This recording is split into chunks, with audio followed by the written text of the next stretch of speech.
Okay, will you also turn off the middle and the one, oh, yes, those two. Perfect, thank you.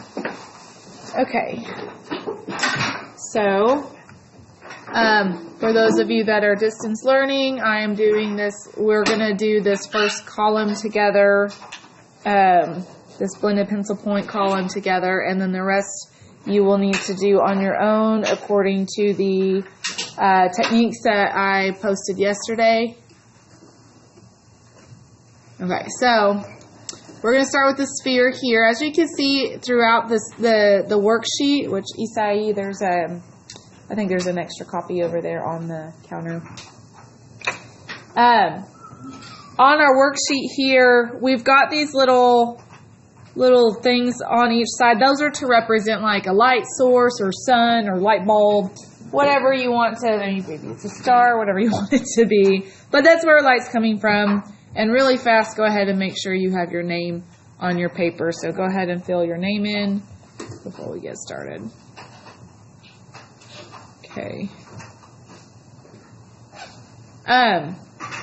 So anyways, wherever our light source is, which on this worksheet is the same spot on all of our shapes, but you always want to know where your light source is before you start shading, because that's going to tell you where you're going to probably have like a white highlight or a really lighter value right there, okay? And it's also going to tell you that on the opposite end of that is going to be where your shadows are. So this first column here, we're going to do blended pencil points. Do not use a finger to smear or Kleenex or a blending stick. Do not use anything to help smear or blend on this worksheet, because the point of this is to see how you could do it with your pencil alone. Okay, now there'll be plenty of other assignments that we do where that's going to be, no, it's never going to be okay to smear with your finger because it looks gross. But other than that, there'll be other times to use the blending tools. But for this assignment, we are not doing that. So make sure you don't do that. I can tell when the graphite has been smeared in a way, so just keep in mind, don't do that. So anyways, we're going to start here with our circle. And since our light source is here, that's going to tell me, you don't have to draw this, but that's going to tell me your light source is going to probably be right about there, okay? So, knowing that that's where that's going to be, I'm going to start my shading back here along the edge. And it's really important that you guys get your shadows. I always start right along the edge no matter what. Usually even with like my other techniques, I'll probably put a little bit of an edge with my pencil point there just so that I've got that nice clean line. But then after I get that edge work, I'll go in and apply my other techniques. So, my shadow, especially on a rounded object, it's going to really kind of go up and around on all the edge, but it's just not going to go as much up here. And I'll do that part in a minute.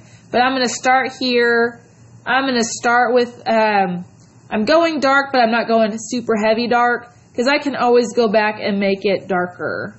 I'm going to start it a little lighter, which right now I'm actually using like a 2B pencil.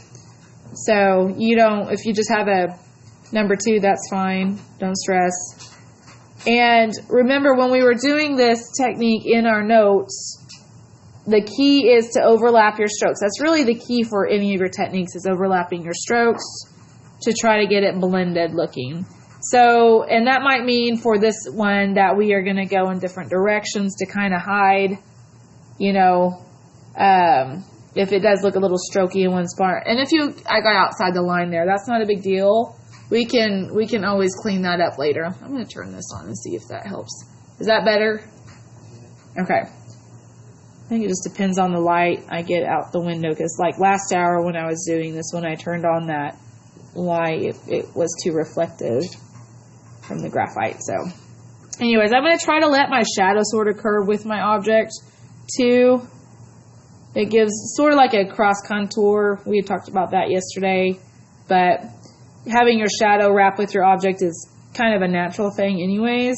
But as I get closer to that point where I know that light's hitting, I'm really trying to ease up on my pencil. I'm barely letting that pencil graze my paper, because I can always go back and layer it darker. But I'm going to very lightly also do a little bit of a shadow around the edge here. And that's something that you're going to want to do for any object that is rounded. I'm going to scoot off over here. I don't know if that highlight there is making that harder to see.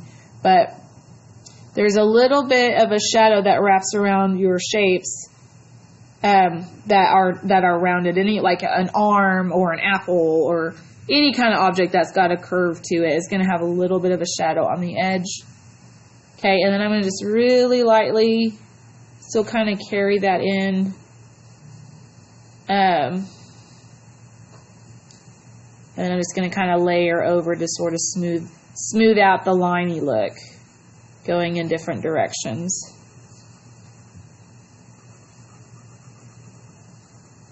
Now, if you've got your blending pencils, like your shading pencils, you might use like a 2H, 4H as you get into the lighter area, and you can come back here with a 2B, 4B to get the darker tones.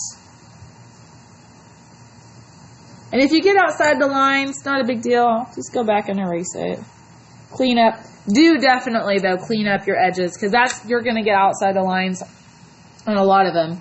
So it's just better craftsmanship if you go back and clean that stuff up when you're done. Okay? But can you see, though, I'm trying to make my values gradually change. I don't have sections of values. So I'm going to flip my paper over and show you what not to do, what a lot of people will do. Hold on, I need to fix that. And you can always go back and sort of buff it with your eraser too.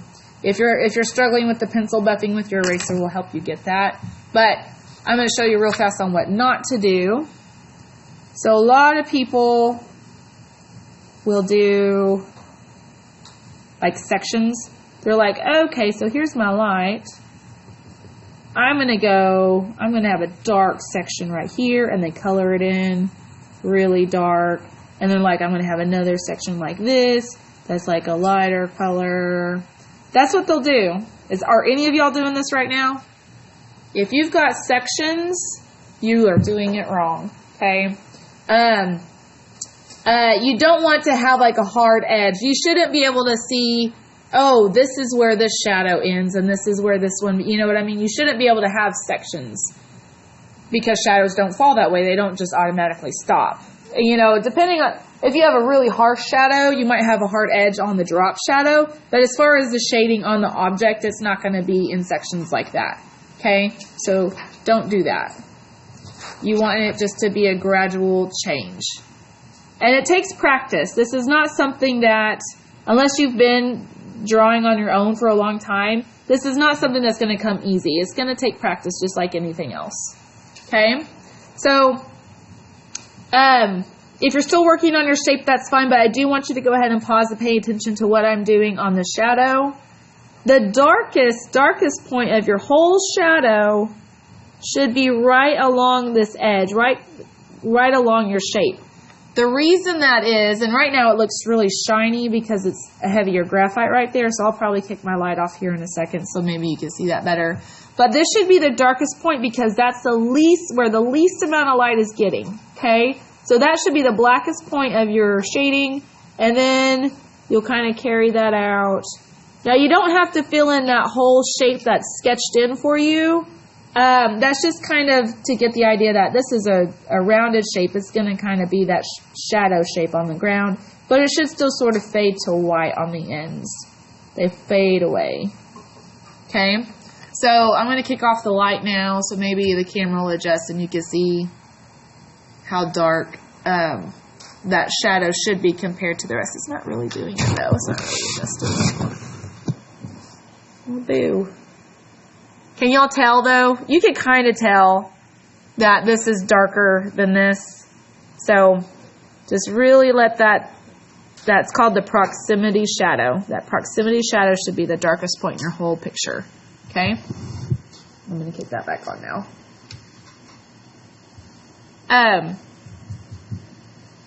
So that's kind of how you want to do all of your circles. I mean, you're going to do each circle in each different technique, but it should be darker, fading to light, and just be really gradual. You should have their darker line right against your shape here and let it fade. And you're going to do all your drop shadows in the same technique as your shape too. Okay? Questions so far? Okay, if you're not done with the sphere, that's fine. I'm going to go ahead, though, and move on to the cube. So do follow along with me so that you understand how to do the cubes as far as how their shadows go. So let's go ahead and determine, now that we understand that this is the darkest point of our shading, it wouldn't be a bad idea to just go ahead and establish that darkness at the beginning so that you know when you do your next darker values, you don't want to go darker than that. So I'm going to go ahead and just sort of establish my proximity shadow nice and heavy to have as a reference for later. So this side, now that our light source is here, this back side of our box will be the darkest side overall. Not darker than your proximity shadow, but pretty dark. So I'm going to go ahead and sort of fill in this whole side a dark value. Now your edges with a shape that's got hard edges like a box does, they're going to catch a shadow just slightly harder than the rest of the side. It just does. I don't really know how to explain it, but they do. So you might go a little heavier along your edges on that side, but overall, it should still be a pretty dark tone. Can y'all see? Is it projecting well?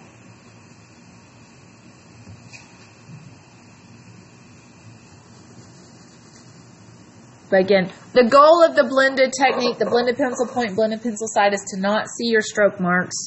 So if you do, just kind of go back in and over it in a different direction to try to hide it. Okay?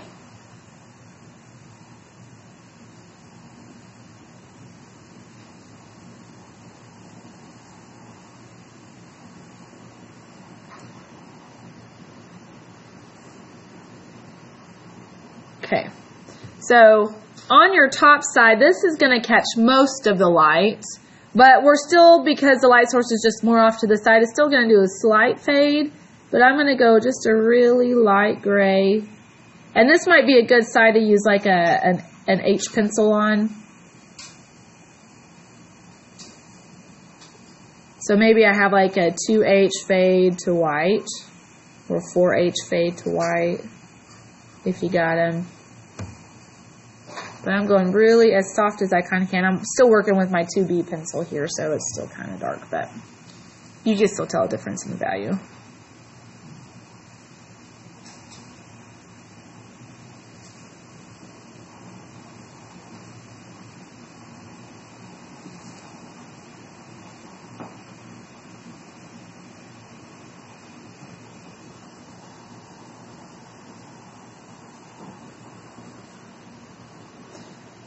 So on the front side, it's going to kind of fade this way, kind of at an angle. You don't necessarily need to do your strokes at an angle. It might be easy to start that way, and then I'll go back and maybe hit it in another direction to to blend it just a little bit more.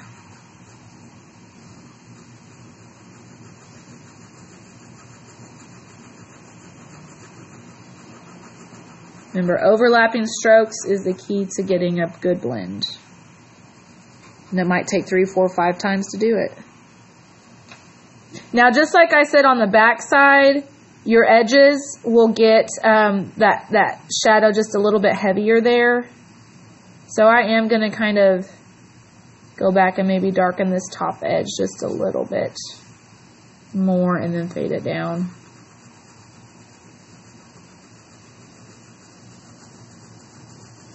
Fade to white as easy and slowly as I can.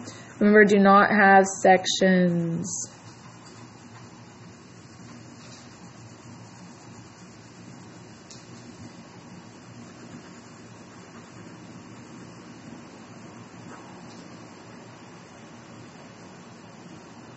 If you do actually accidentally go too dark, just try to buff it out with your eraser.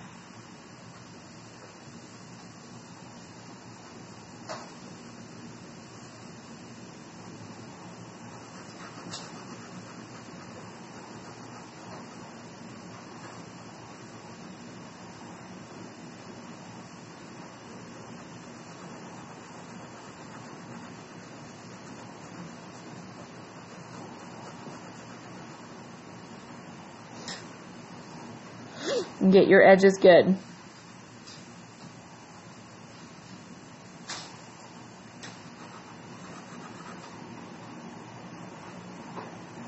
Okay.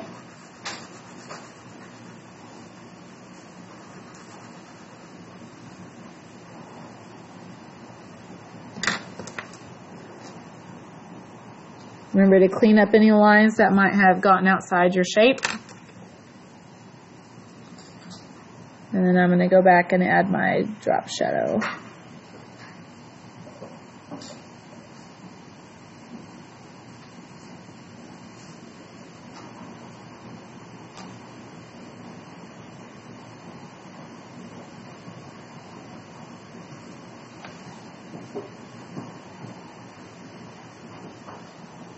Now, I cannot stress to you guys enough how important it is to get good at shading. Okay? Shading is what makes, good shading is what makes your artwork look more three-dimensional. It's what makes your art have good contrast. And that means having good contrast is like being able to see a picture and exactly what it is across the room. Okay? So if you have really light contrast and not enough dark shadows, from a distance, it's just going to kind of look like, oh, there's something on that page, but I can't see what it is. But if you've got good contrast, like if you look at pretty much any of my pictures up top, which you guys probably can't see it, but if you look at any of my pictures up over there, above my shelves, like all of those have good contrast because they have good edges and good shading. So that's what you need to be able to see with your shading, okay? And that means not being afraid to get too dark. I got some kids that either go too dark and not enough light, or way too light, not enough dark. You gotta work on finding that balance, and that just takes time. Okay, it's not gonna happen overnight. All right, so if you're not done with your cube, that's fine. I will pull this back up and on the screen after I get done with the cone. But I'm going to go ahead and move on to that. Okay. So. For this one, let's go ahead and still establish our darkest point. Okay, that's our darkest point. And then on the edge here, our shadows are going to kind of flow in a direction like this. It's going to kind of sort of, or it's going to, sort of change directions as it goes. So I'm going to go along this edge here as my dark value. And then as I kind of continue to work my way around the cone, it's going to kind of slowly get lighter. I'll go back and smooth this up in a second, but then it's going to get lighter over here. So you can kind of see the change in the values as you go along.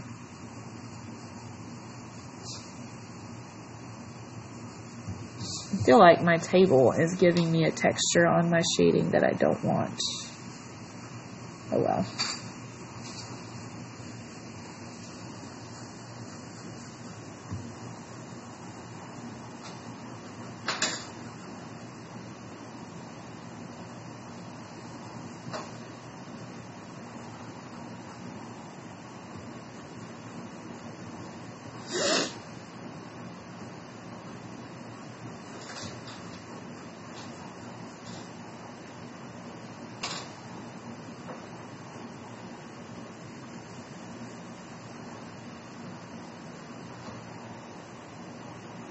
But again, it should be a noticeable change, like dark values to a light value to a white.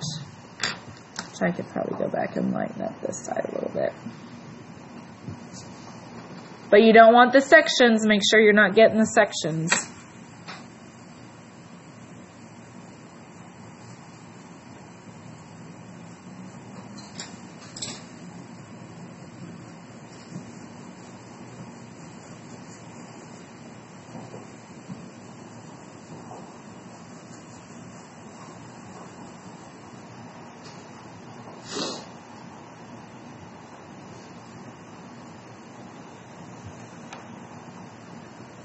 And then when you're done with your cone, go ahead and finish hitting it. So again, just a reminder though, I feel like after these first two techniques, it's going to be hard for y'all to remember that you got to do your shadows in the same technique as your shape. So again, I have a example page posted. It did not scan the best, but hopefully doing this example with me and seeing the values that I'm trying to use in this one, you will be, oh, wrong way. You'll be able to apply it correctly. So I'm going to kick the light off on my overhead here and see if I think that contrast will pop back up better. There we go.